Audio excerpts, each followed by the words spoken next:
Voilà, Bandeko. Tu es pour formuler la bino ba révélation incroyable. Ba préparer qui coup d'état contre le président de la République à Wana Kinshasa.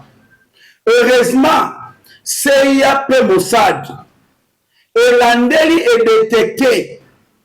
Coup d'état oyo ba planifié qui yakozwa ba militaire oyo bazali fidèle et loyal na chef de l'État. Ba confiner bango wapi na stade de Martyrs. Ba bloquer RTNC. Ba bloquer aéroport international ya Njili, ba pesa mitindo avion ya chef de l'État ekitate. Bandeko incroyable. Ba enquête oyo esalemi ekumbi ba révélation incroyable. Bandeko bokoya bango na émission oyo. Armée ya mboka na biso eza ya popola. Les officiers supérieurs oyo Joseph Kabila atika mokonza mboka asala na lombango a changé bango le plus vite possible parce que ces militaires jusqu'au jour d'aujourd'hui bazali ko travailler pour un ancien président oyo comme chef d'un mouvement terroriste Joseph Kabila na niveau ya est kuna bandeko makambo commandant de la 33e région militaire basée na Uvira Lobi. Ezali kotalisa armée ezana bafiti kino mokolo mwalelo.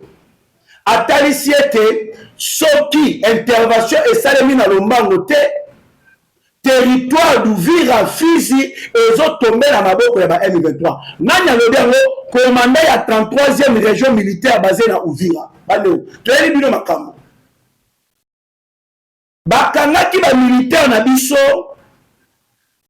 oyo bakimaki olie babunda na ba ennemi batikaki ba ennemi na Bukavu batiki ba ennemi na Goma donc baliaki mosolo ya ba ennemi po ete le M23 bakweyisa Bukavu bakweyisa pe na Goma bandeko basambisi bango ba innocent 16 balibere.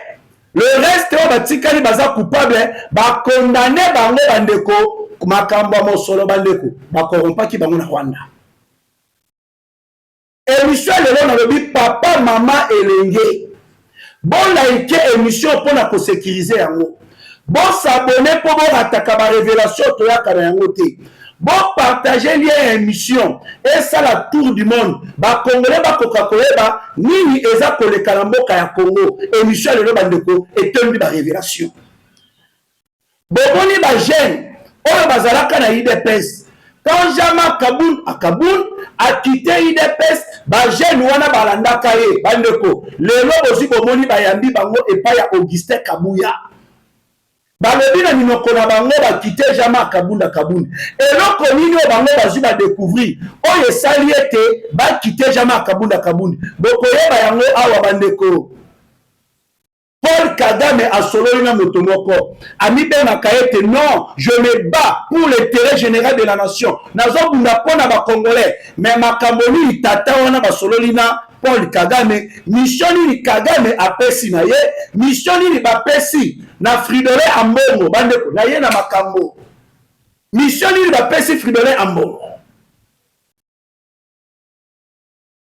na niveau ya Rwanda bandeko désordre na minute ya kosalema na Rwanda tension eza monté na Rwanda conflit ethnique elingi bota na Rwanda bahutu na batutsi Kagame azokoka te komaîtriser deux tribus na mboka na ye mais azokotisa bamilitaire na Congo soi-disant pona kosécuriser koprotéger les banyamulenge bandeko batala baventure mais epane moko azokoka te bano yango nalobi lelo basere basentire na bango dossier motali pasteur Moïse Mbie bandeko nasengi na bato mosusu batenir nga rigueur te. Moi j'aime dire la vérité. Place mabe ezali na koloba non eza mabe. Place malamu ezali na koloba ete non koto eza malamu. Eloko na kosenga na bino ba communicateur. Bozo kama makambo nyonso te bokomisaka ngo corps, bokomisa ngo business. Je le dis haut et fort. Pasteur Moïse Mbie nazu na réexaminer maloba oyo alobaki plusieurs fois, plusieurs reprises. Namoni ete aza na mbeba moko te. Soki aboyi ete constitution basimba yango wana eza mbeba, mais ya boyi te ke basimba constitution les ennemis de la république baye oyo balingaka ete bamoni opportunité yango to attaquer to beta ye ti na niveau bakomisie na Rwandais. Ah, incroyable.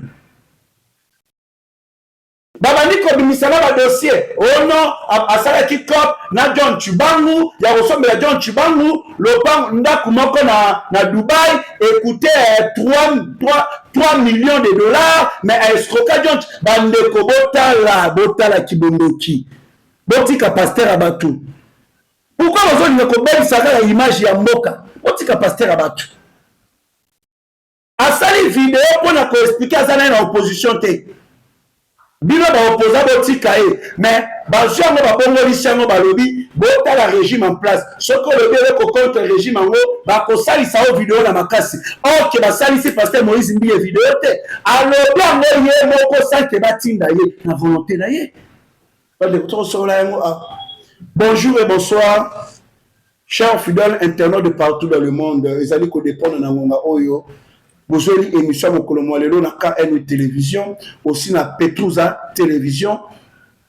Merci surtout na ba diaspora congolais de partout dans le monde. Zoto libanda ya mboka memolema na kati ya mboka ya Congo. Oyo ekoma bilei na bilo ya tango iso ya koluka koyeba Congo elalaki ndenge nini, Congo elamuki ndenge nini, mambi matali politique ya mboka ya Congo ezali ko se dérouler lolenge kan. Le diaspora congolais de partout dans le monde bisika bazali bandeko bafongoli miso. Ba préparer humiliation contre chef de l'État na Uganda. Ba congolais ba déjouer yango. Ba préparer humiliation contre le président de la République na niveau ya Kenya, ba congolais ba se mobiliser qui ba faire yango bandeko échec total. Yango na kolembete ko betela kabilo maboko. Po ba congolais ba comprendre eza likambo ya mabele, eza likambo ya makila.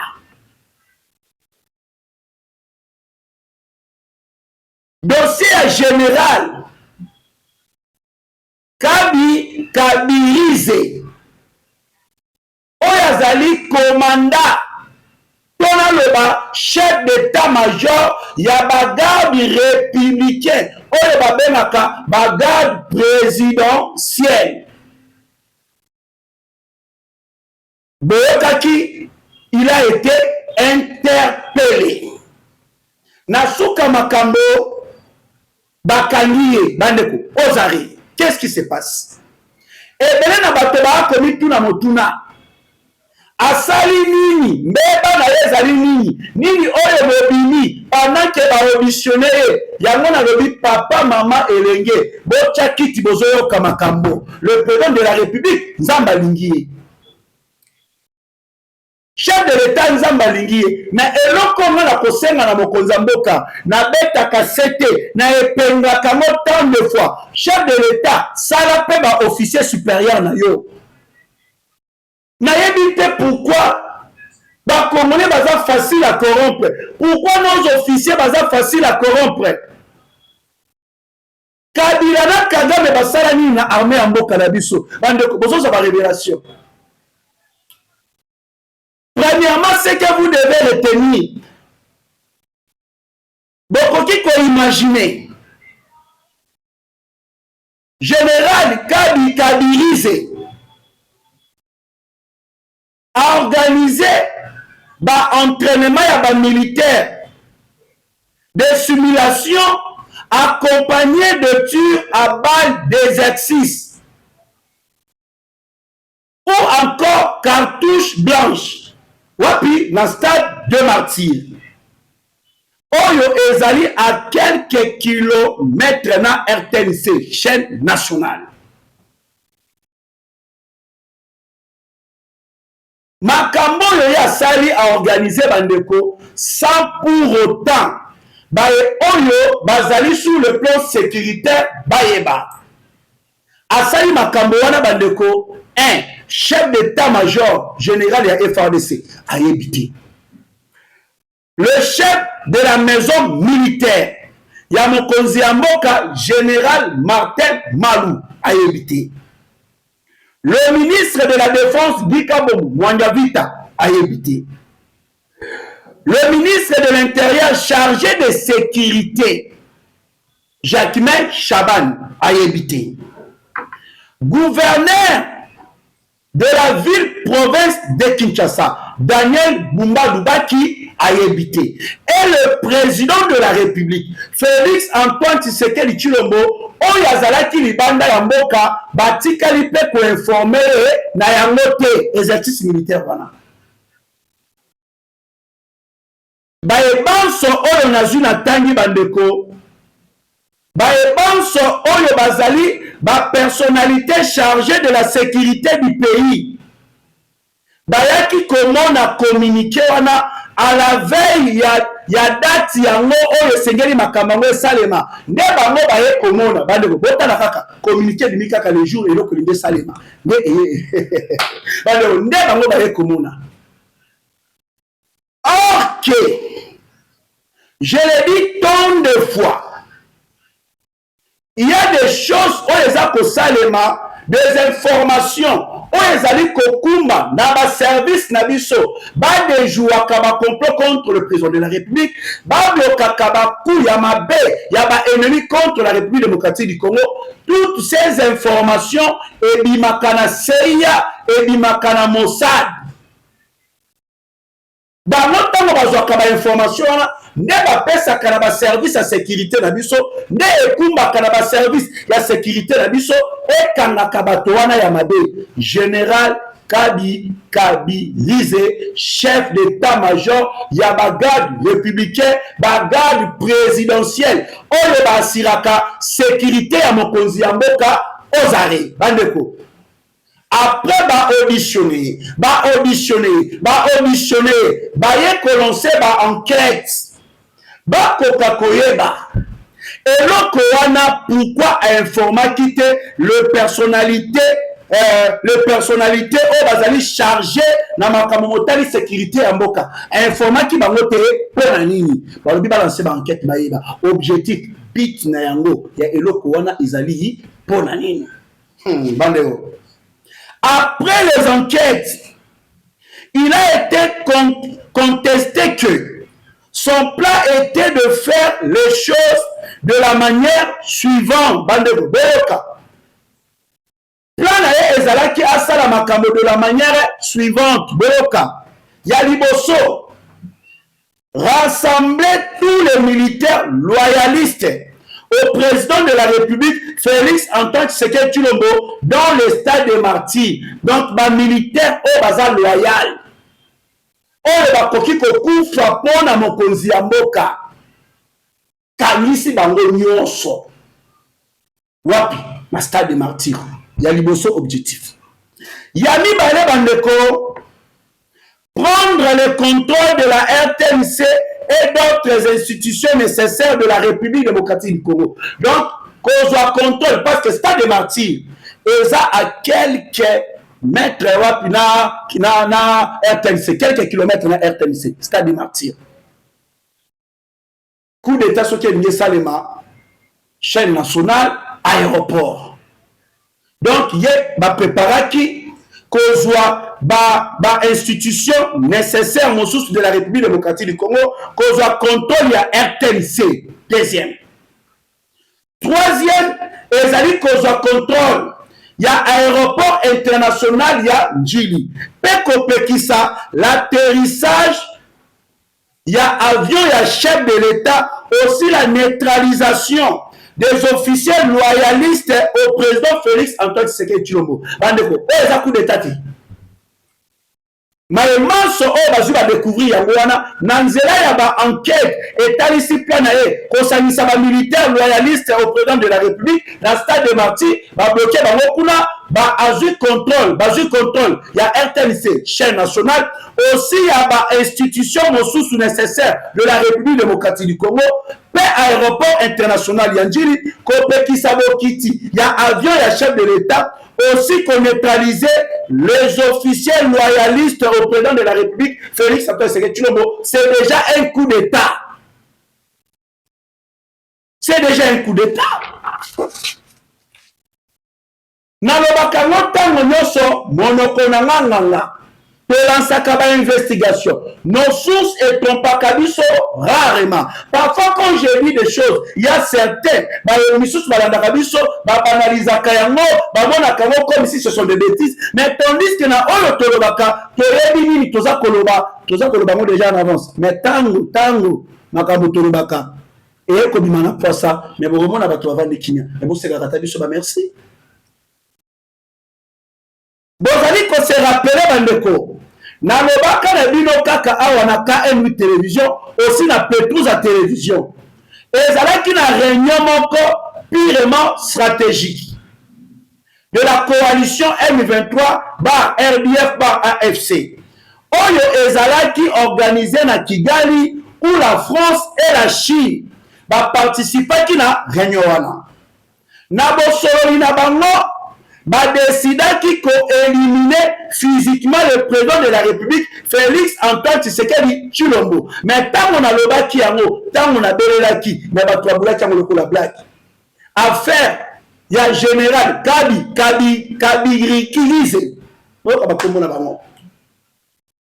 Eza biye même na makambo. Eza lié na makambo. Kagame, la France et la Chine, bah j'irai mon tour à chef de l'État, il faut là. Tout cela parce que le président de la République, qu'on bloquait Kagame, et ça qu'on bloquait l'intérêt à France et la Chine. Bon, t'es comme on a. Emmanuel Macron, t'es qui Kobima, pour la défendre le Rwanda, en disant que les États-Unis d'Amérique ont sanctionné le Rwanda et d'autres pays se préparent. La pression à Kinshasa pour sanctionner le Rwanda. Mais tandis que cette affaire, pour qu'il y ait raison là, et le mot validé qu'on va dialoguer, au lieu de sanctionner le Rwanda. Vous en avez qui m'a parlé de Baki Yango.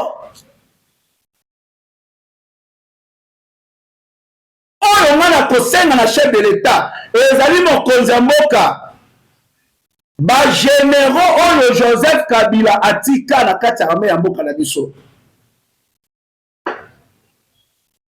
Et Seigneur, il faut changer d'amour. Je le répète tant de fois, awa. Mais parfois, on a la chance de se officier supérieur, de militaire. Et là, on a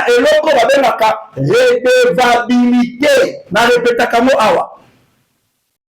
Ces officiers supérieurs, bazali redevable na Joseph Kabila. Pour comme le bango ba komi, pour comme na bagalon wana, pour occuper un poste stratégique na kati ya armée eza Kabila.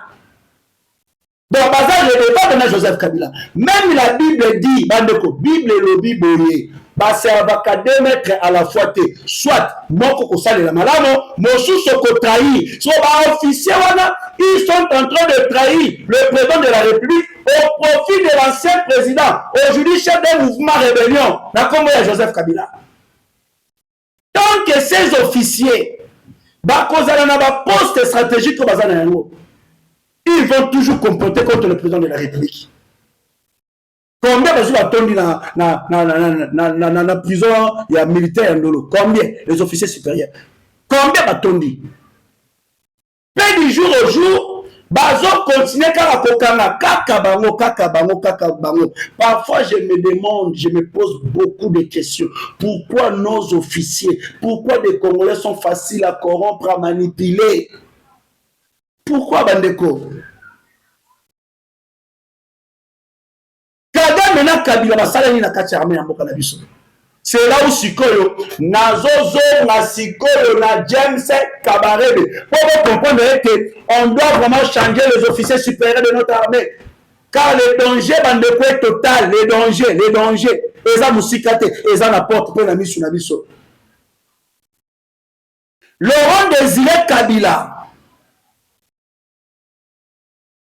il a été accompagné par le Rwandais, Nathan ya Afdel. Ayakana ba Rwandais pour la chasser Mobutu Sese Kokumbongo Zabang. C'est par là que Laurent Désiré Kabila a qui kozwa James Kabarebe na mai 1997 à juillet 1998. James Kabarebe, chef d'état-major général, il y a armée à Congo. Un Rwandais tout d'état taillé les mamas.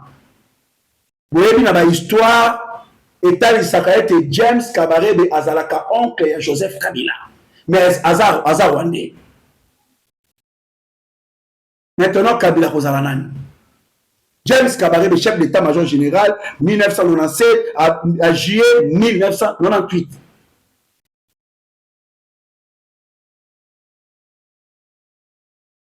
Le même James Kabarebe Bandeko. On a eu assassiné Laurent Désiré Kabila, on a ramené Joseph Kabila en disant qu'il est fils de Laurent Désiré Kabila, ceci, cela, a commis président du Congo. James Kabarebe, le même James Kabarebe, chef d'état-major général et armée à Congo, aye kokende kokoma, chef d'état-major et armée rwandaise na Rwanda. Et ça qui nous dit, magie Tony. Azongi na Rwanda, chef d'état-major général et armée à Rwanda. Chose grave, je dis bien chose grave. James Kabarebe, qui chef d'état-major général de l'armée à Congo, aye kozonga na mboka na ye, chef d'état-major ya armée RDF, armée rwandaise, babanda ki komemela kaye rapport ya armée à Congo et FARDC chaque fin de semaine. Banayi bangale kokumela rapport wana. Parmi équipe ozo memela rapport wana, o azalaki chef d'état-major na simana ye. Accompagné la Vital Kamerhe Wakaningi Kingi, bazo memela rapport ya armée à Congo et FARDC. Azo za ba rapport. Ayebi na kati ya armée à Congo. Qui fait quoi? Qui contrôle quoi? Qui est qui? James Kabarebe. Ayebi bande détail de ce armée. C'est parmi les raisons, le cas James Kabarebe, azwaka rapport à armée à Congo, azalaka chef d'état-major na armée à Congo, ayebi qui est qui fait quoi, qui contrôle quoi, neta no Kagame avec kokota ba militaire na ye, pour na agresser biso komulisa biso, bazui siko tâche, il y a responsabilité, il y a planification, il y a ba opération contre la République démocratique du Congo, il y a ba M23, ba pesa na James Kabarebe. Moto ya coordonné kaba opération. Il y a M23 dans l'est de la République démocratique du Congo, c'est James Kabarebe. Pourquoi James Kabarebe? Parce que James Kabarebe a yebi armée à Congo, où il y a chef d'état-major général, Abandaki Kozouana Sima, tant que chef d'état-major général dans l'armée à Congo, aye comme chef d'état-major général dans l'armée à Rwanda, a Komaki Kozwa, par rapport à l'armée à Mboka ya Congo, pendant 18 ans, sur Joseph Kabila. Mais vous avez chargé des opérations, il y a des attaques qui sont à l'Est et à Congo. C'est l'armée à Boué, armée à Boué. Armée à Boué. Même le chef de l'État lui-même, dans la conférence de presse, Mokozamoka avait bel et bien précisé. Imaginez-vous que le président de la République est le mieux informé pour les cas tout le monde. Mais, officier, on a besoin de un rapport, il y a le coup armé. Attaquer Rwanda, Salabé, armée Zabla, attaquer Rwanda, va frapper Koto, première volée. Soit attaquer Rwanda, va bomi batna nord Kivu, Sidi Kivu, après va ekobele dans la communauté internationale, si c'est que la salle crime de guerre, crime contre l'humanité, va makila les yeux là-dessus. C'était ça l'objectif. Le président de la République, il n'est pas militaire. Attends, on dit non, pour la contrôler parce que il touche. Sur le plan diplomatique. Diplomatique, à sa allié, américain, va bouleverser, va donne. Kagame qui disait que chanchon pour ça de l'autre côté. James Kabarebe, chanchonné. Général Nani, chanchonné. C'est là. Les lots Kagame Makamuzo, les Rwanda, à cause de la sanction, c'est la misère. C'est la misère. Kagame, pour justifier la présence de ces troupes à l'est de la République démocratique du Congo, Kagame Alobaka, c'est pour protéger la communauté Banyamulenge. Mais tandis que c'est le même Paul Kagame, le Banyamulenge et la communauté Banyamulenge, Nanzela ya ba représentant na bango, balobaye que Mutabomaka biso c'est Paul Kagame. Si vous de quel Banyamulenge que Kagame yaka ko protéger et comment va minérer? Pillage à la minerie. Au Rwanda bandeko, total kaka Bahutu na Batutsi. Incapable de maîtriser bango, bazala kalme Rwanda elongo. Mais capable de koya na Congo, oyo ezali na 450 tribus nde Kagame akokoka bandeko. Au moment où je vous parle, le peuple congolais, tension est montée makasi na Rwanda. Tension na Rwanda. Qu'est-ce qui se passe? Je pense bien à côté, quand tu vois vidéo, c'est à cause de quoi? Ezanaba policiers et même des militaires au Bazali Batouti. Baza konyo kolaba mama ya bautu. Baza konyo kolaba mama ya bautu na degré moko. Et la mikolo ezali koya. Guerre ya ethnique et cause à la déclencher na Rwanda. Bautu na Batouti parce que ça ne va pas. Mais pourquoi tu sais quel tribal, tu sais quelle division ceci cela, mais et pas na yemo koza ko salema badem to benga ngoni. Bande bososo là. Vérités à Téti. Vérités à Téti. Et là, le commandant de la 33e région militaire basée dans Ouvira. Alors, bien, le Comoro Boubandeko, incroyable. À Talissé Lobby, je vous assure qu'il y a déjà un plan. Qu'il y a déjà un plan de faire tomber la totalité du territoire d'Ouvira et Fizi. Là, j'ai dit, c'est le commandant de la 33e région militaire basée dans Ouvira. À Talissé Lobby, ils ont déjà un plan bien élaboré, bien planifié. Pour la pourquoi il ça territoire mobimba. Il y a Ouvira na Fizi. Alors, il faut que ça le côté le plus vite possible. Bandeko, et quoi?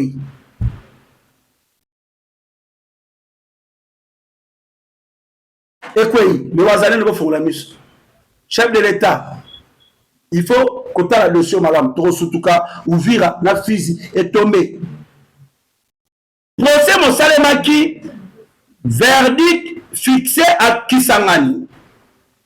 Le tribunal militaire de garnison Baouti qu'on tranché le sort de 84 militaires de FADC poursuivis pour révolte et fuite devant l'ennemi le M23. Nabosambi Siwana sur 84 militaires ba acquitté 16. 58 bandeko ba condamné bango à 3 ans de prison, violation des consignes. 10 renvoyés devant le ministère public, perte d'armes. Perte d'armes, Nanzela wana bandeko, ne baye ko comprendre ete pourquoi il y a Bukavu na ya Goma, le M23 et fouta ba militaire na biso po na bazwa des territoires wana. Ba pouvoir fouta bango bango. Po ba céder bango Bukavu, ba céder bango na Goma. Mais kumbi condamnation ya 58 wana militaire. Non, franchement, c'est la corruption pour... Ah, non. Habiter ce qui est au Kolobani. Jeune, il y a parti à Jama Kabound, à Kabound. Décidé pour quitter Jama Kabound à Kabound. On a parti na bango ya liboso au Benami IDPS. Yambaki bango par le secrétaire général Augustin Kabouya. Ayoki bango asoleli na bango bozongi na ndako na bino. Mais décidé kotika Kabundi pourquoi? Pour eza na coalition moko mozala kati ya kosalema oyo ezali kosalisa Kabila, Katumbi, Kabound, Fayulu, Denis Sanga, Paul Kagame bandeko, le même Paul Kagame qui tue à l'est. Bato jeune wana Kabound bien samedi na Kagame. Ils ont décidé de quitter.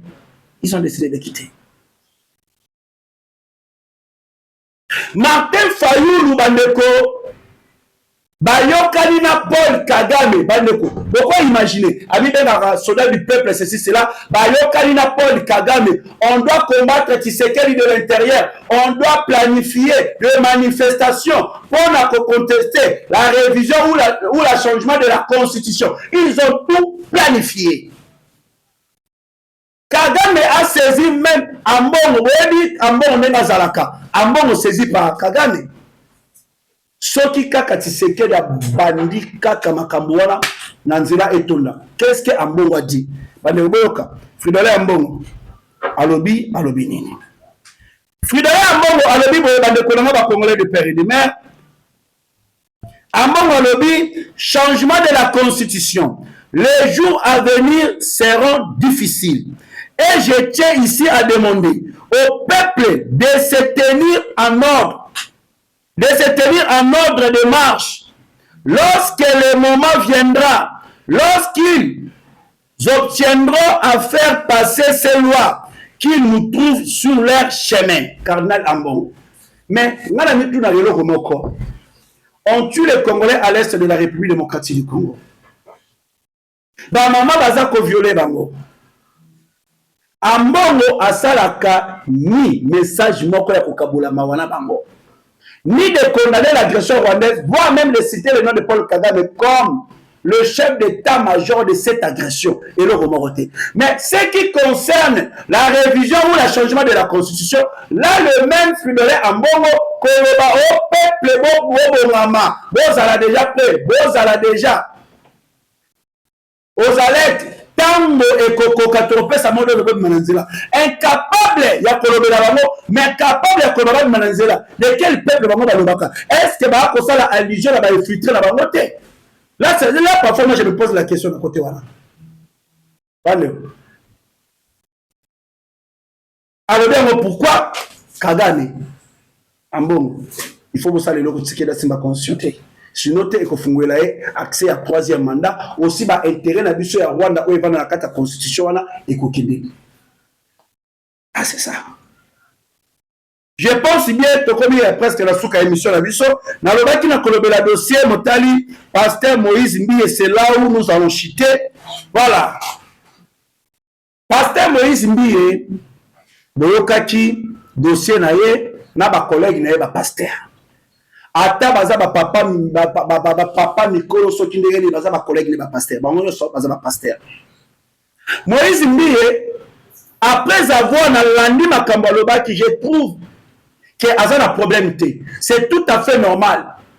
Tant que moni ele comment pour ça les moyens monnaie pour na mboka, ya ko sauver mboka. Mais bino ba pasteur bolingi bozwa yango comme un otage net kaka ya bino moko, bo isoler ba pasteur mosusu.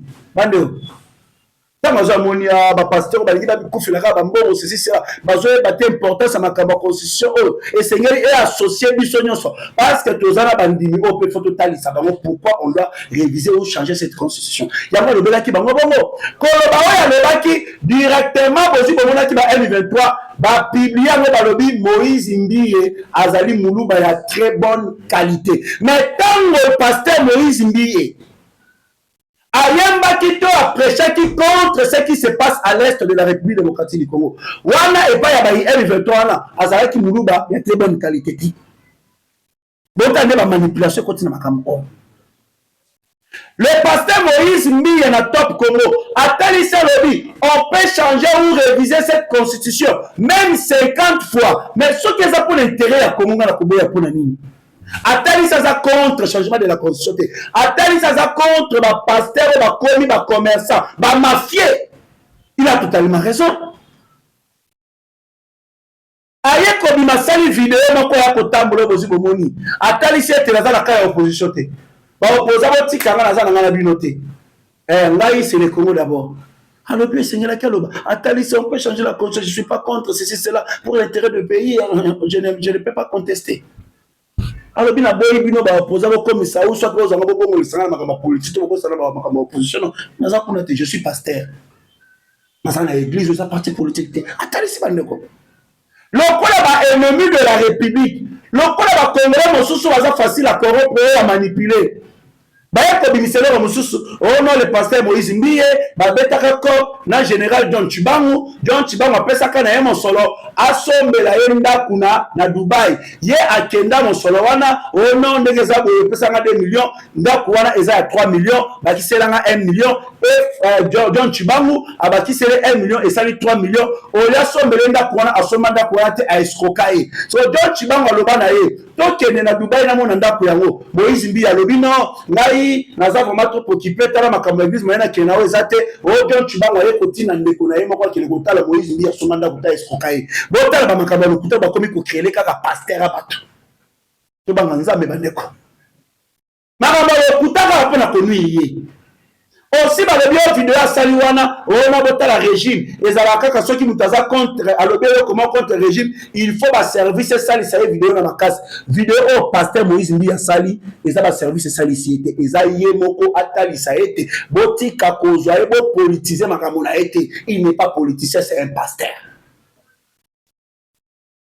place bavandi baotala mais est-ce que naosekisa bino nazoloba vérité bozobeleki bandeko. Merci beaucoup. Vous allez vraiment aider à collaborer sur l'émission Mokolo Molelo. Ndenge na senga ki na ebandeli, bo liker, bo commenter, bo partager. Ngana bino to monani numéro plus 243 89 60 77 556 plus 243 89 60 77 556. To monani na bino à la prochaine. Bye.